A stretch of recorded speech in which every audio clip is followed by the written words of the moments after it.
The Moon. It's our nearest neighbor in space, and data we gather from its features can tell us a lot about the rest of our solar system. And through the eyes of the LRO spacecraft, we can explore the lunar surface in all new ways, in fascinating detail. Our tour begins on the western border, where the near side of the Moon meets the far side.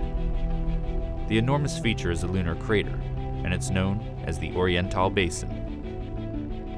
Here, LRO's terrain map combines with surface gravity measurements from the Grail mission. This data reveals structure in the lunar crust beneath the surface, giving us a window into the geologic features of the Moon's interior.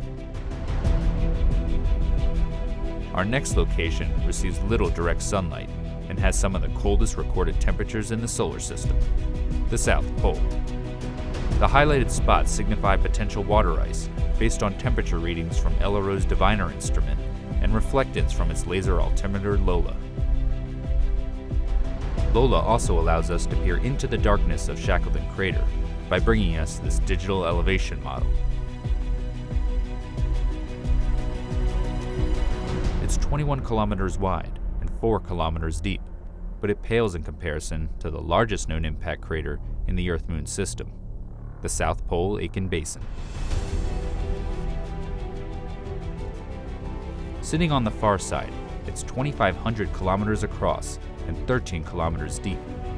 We don't yet know exactly how old the basin is, but it was first seen in the 1960s by spacecraft flying around the far side. As much as we use LRO data to investigate areas we can't see from Earth, we also probe familiar territory on the lunar near side to bring back images with an all-new level of detail.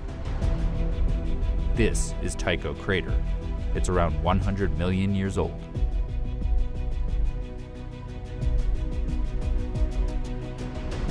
Here, the Lunar Reconnaissance Orbiter camera captures the central peak with a 100-meter wide boulder at the summit, the origins of which are still a mystery.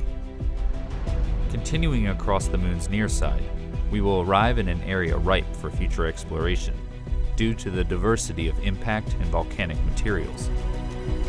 It features a prominent crater so bright it's not only visible through telescopes, but also to the naked eye.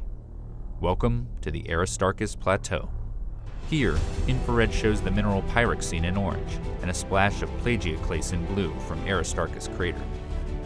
This region can tell us a lot about the rich volcanic history of the Moon.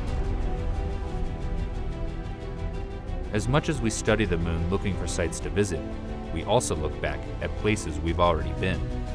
This is because the new data that LRO is gathering helps us reinterpret the geology of familiar places, giving scientists a better understanding of the sequence of events in early lunar history. Here, we descend to the Apollo 17 landing site in the Taurus-Littrow Valley, which is deeper than the Grand Canyon. The path the astronauts took over the course of 3 days is shown. The Lunar Reconnaissance Orbiter camera is even able to capture a view of the bottom half of the Apollo 17 lunar lander, which still sits on the surface, as well as the rover vehicle.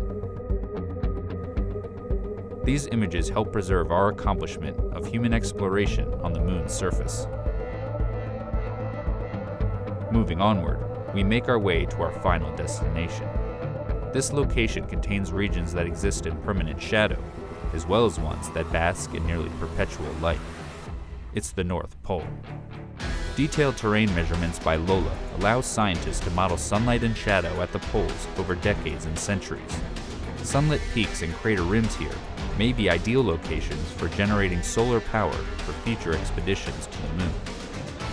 This updated visualization of the lunar landscape stands as a testament to the functionality and abilities of the Lunar Reconnaissance Orbiter spacecraft. And as the mission continues to gather data, it will provide us with many more opportunities to take a tour of our Moon.